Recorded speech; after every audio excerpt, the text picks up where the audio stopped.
So I guess that's a little bit of, when he does a 24 miler,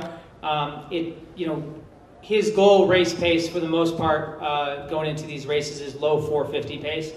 So probably the slowest his marathon pace probably was in preparation for these marathons, around 455, 454 pace was kind of what we are looking at. So when he does a run like that, he usually starts somewhere in the neighborhood of 520 a mile.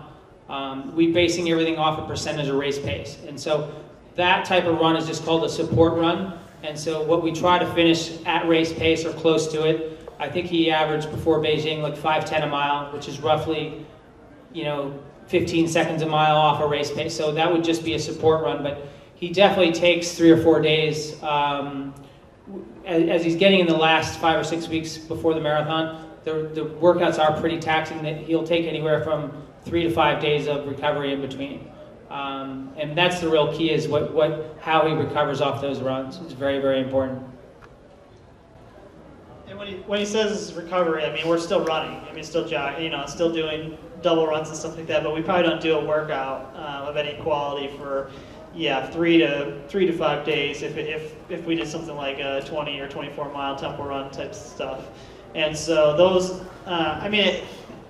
we're kind of running like on the borderline of what's humanly possible, I think.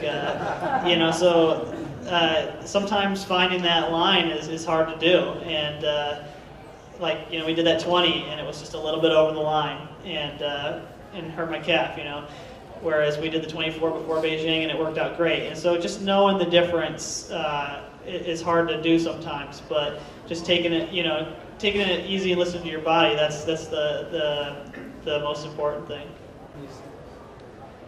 And I guess the difference is that when we're in that last phase of training, when we're doing our long runs, it's definitely the workout itself. Some people will throw a long run in, we'll do speed work on Tuesday and Thursday and Saturday and then just do their long run with not a lot of thought. That is our workout. So the training is based on a long run like that. So that everything's about just recovering from that and seeing what he can do in 4 or 5 days. So that the focus is on that run, if that makes sense.